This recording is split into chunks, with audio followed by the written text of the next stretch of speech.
reprise, on doit alimenter la bobine via une tension continue DC 24 volts. Bien sûr, c'est une bobine alimentée en continu. Cette bobine, elle va générer un champ magnétique. Le disque, il va recevoir ce champ. On aura des courants de Foucault dans la périphérie du disque, etc. Et bien évidemment, on aura une information du couple exercé en variant, bien sûr, le courant d'excitation de la bobine. On aura une valeur qui sera affichée dans le module qui est représenté par un couple résistant. Voilà en fait rapidement les différentes étapes qu'on a déjà fait pratiquement. Ça c'est l'aspect théorique pour bien comprendre, c'est-à-dire les différentes parties qu'on a fait pour le TP numéro 1. C'est un TP sur caractéristiques électromécaniques.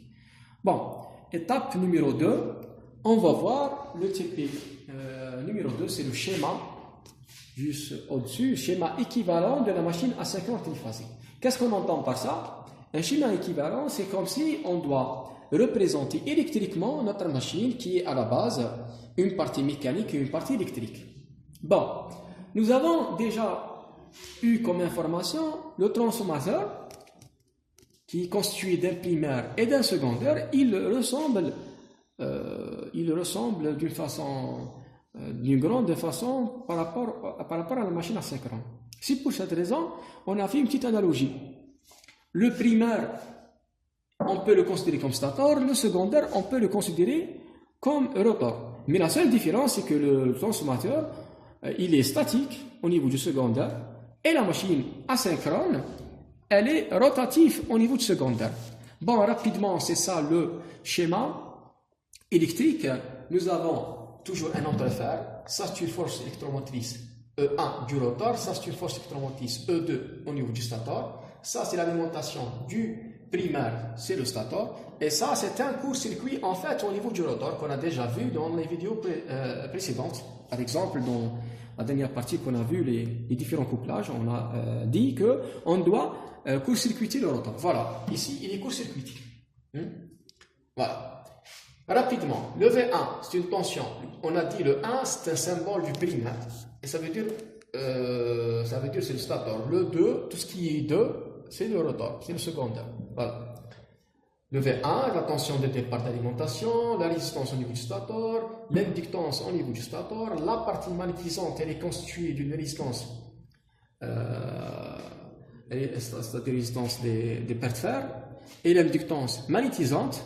Nous avons aussi le courant qui est parcouru dans les différents bobinages du stator, un courant qui est I2 fois un rapport N1 sur N2, etc.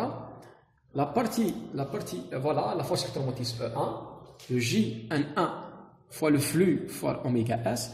Pourquoi oméga S? Pourquoi pas le G oméga S? Parce qu'en fait, ici, le stator est statique, il y a une fréquence du réseau depuis Fs c'est 50 Hz.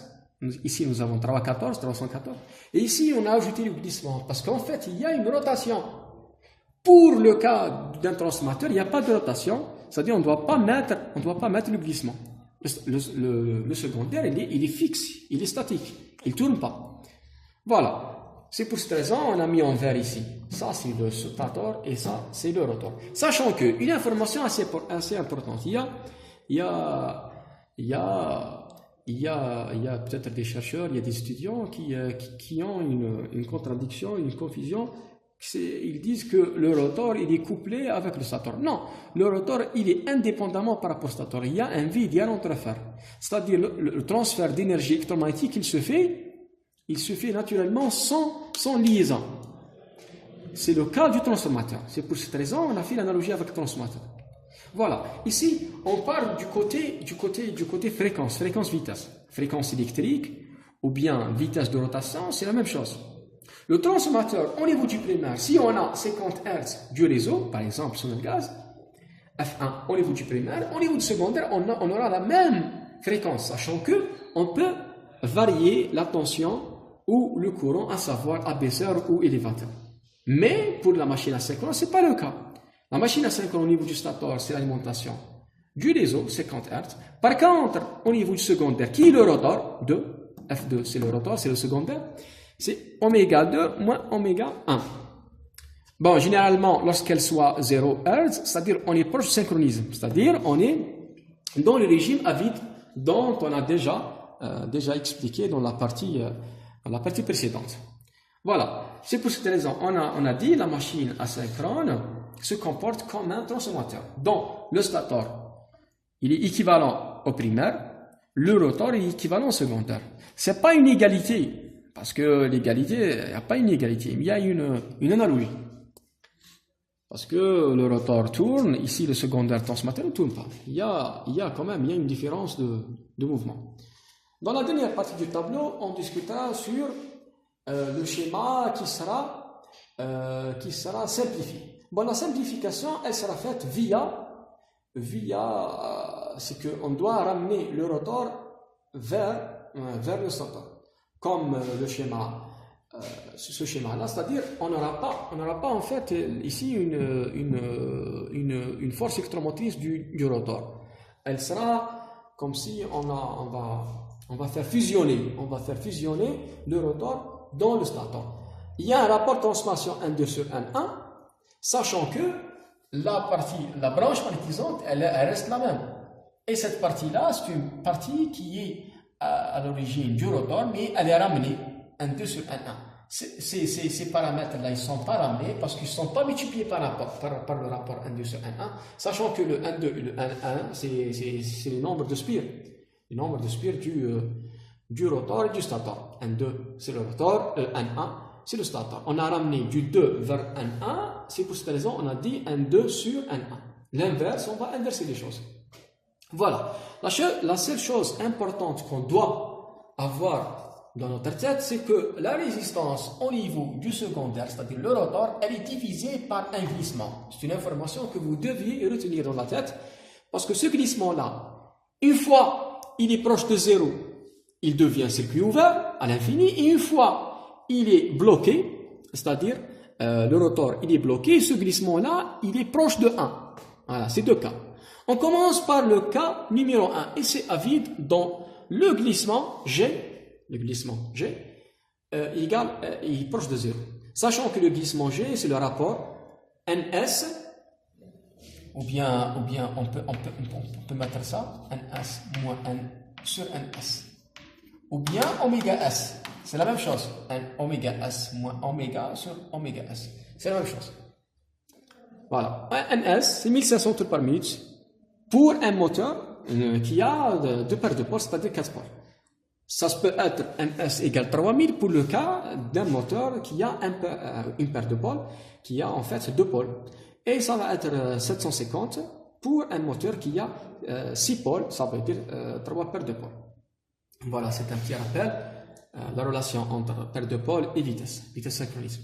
C'est-à-dire ici, nous avons la vitesse, elle est très proche du synchronisme, le glissement, 1500, un exemple, moins 1480 sur 1500, le résultat est très proche de 0. C'est pour cette raison, ici, on va diviser par un 0 et ce circuit devient un circuit ouvert. C'est-à-dire, l'impédance tend vers l'infini. Qu'est-ce que ça veut dire? Qu'est-ce que l'on entend par une impédance Z? L'impédance Z, c'est R plus JX. X, c'est une réactance. Sachant que cette réactance, elle peut être réactance capacitive ou inductive. Puisque nous sommes dans un moteur, toutes les réactances qu'on doit étudier, qu'on doit apprendre dans ces TP-là, ces réactances sont à la base inductives, c'est-à-dire sont à la forme L2 oméga S, L1 oméga S, quelque chose comme ça. Voilà. Ici, on peut, dans l'essai à vide, on peut déterminer deux paramètres assez importants. Le premier paramètre, c'est la résistance des pertes fer, c'est très important. C'est la branche magnétisante, c'est-à-dire dans l'essai à vide, on se concentre sur cette partie-là, la branche magnétisante. La résistance des pertes fer et l'inductance de magnétisation. Pour la résistance RF, P10 sur 3 fois I10 cos phi 10, le tout carré. Qu'est-ce que ça veut dire? 10, 10, 10. Le 10, c'est à vide. C'est-à-dire, ce paramètre-là, il est à vide.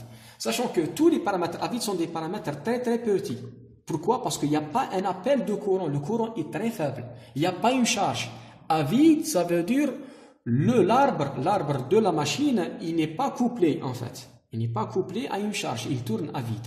Ça veut dire seul le courant réactif qui circule dans le stateur. Et le courant actif, il n'y a pas une production au niveau du rotor. Il n'y a plus rien. C'est pour cette raison, on met le 10. Voilà, ça c'est pour le RF. XM, j'ai dit que c'est une réactance, XM, magnétisante. C'est l'inductance multipliée par oméga S. L'inductance de magnétisation multipliée par oméga S. J'ai dit oméga S, pourquoi pas J oméga S? Parce que l'inductance magnétisante, c'est une partie fixe, c'est pas une partie variable. C'est pour cette raison, on met seulement oméga S, c'est une partie statique. Égal, le Q, c'est la puissance réactive, puisque tout ce qui est réactif, il a un lien direct avec les réactances, puissance réactive, réactance, et puissance active et des résistances. Voilà, généralement, c'est ça le principe. La différence, c'est ici, on travaille avec le sinus, et ici, on travaille avec le cos par rapport aux puissances actives, et le sinus, bien évidemment, par rapport aux puissances réactives. N'oubliez pas, plutôt toujours de mettre le carré. Courant fois sinus carré, courant fois cosinus, carré.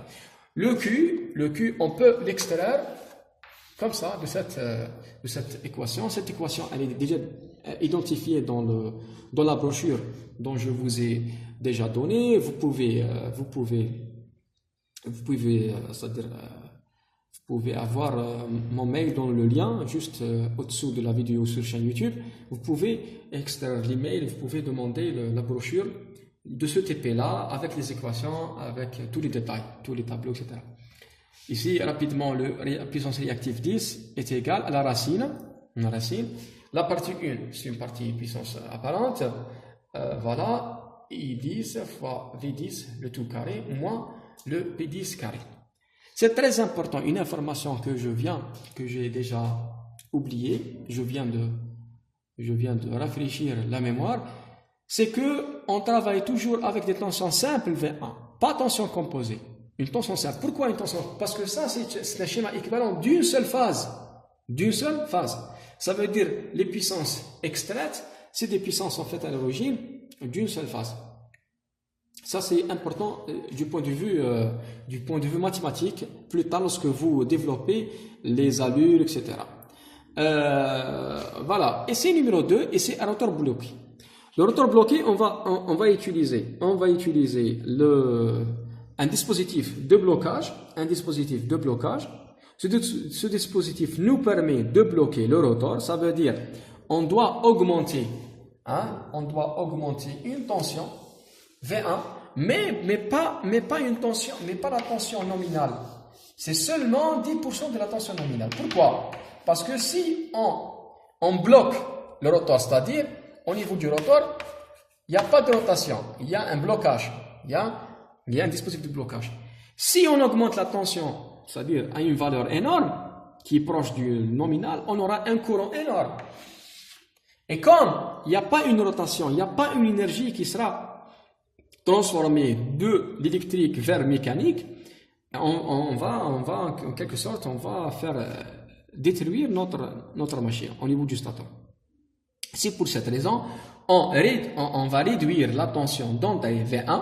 Au lieu de faire la tension nominale par la 80, on va la réduire à 10%, c'est-à-dire 10 à 20%, je pense, sachant que le courant toujours qui sera affiché le maximum, c'est le courant de couplage. Et le courant de couplage étoile, je l'ai dit déjà, et je viens de vous rappeler encore une deuxième fois, le courant de l'étoile, c'est 7,8 ampères. C'est-à-dire, en augmentant la tension, et je vois toujours, je constate toujours, en fait, le courant du stateur ne pas dépasser cette valeur-là, puisque cette valeur-là, c'est une valeur nominale du courant. Et au-delà de ça, les bobines peuvent encore chauffer et on va détruire notre machine. Vous voyez très bien que la branche magnétisante, elle c'est-à-dire, elle se disparaître carrément. Pourquoi? Parce qu'en fait, lorsqu'on aura une tension faible, chute de tension DTP, différence de potentiel faible, la partie magnétisante, la partie magnétisante a faible tension, c'est-à-dire cette tension-là tend vers 0.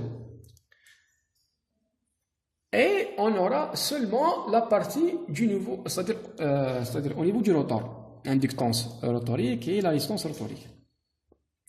Cet essai-là nous permet d'identifier deux paramètres essentiels, la résistance équivalente et l'inductance équivalente. Sachant que la résistance équivalente c'est R1 plus R2 ramené, R2 c'est R2 ramené avec un petit slash, c'est ramené, et l'inductance équivalente c'est L1 plus L2 ramené. Sachant que les inductances et les résistances, on peut faire l'égalité, c'est-à-dire au lieu de faire L1 plus L2, on peut mettre par exemple L équivalent égale 2 fois L1 pour encore simplifier les calculs plus tard.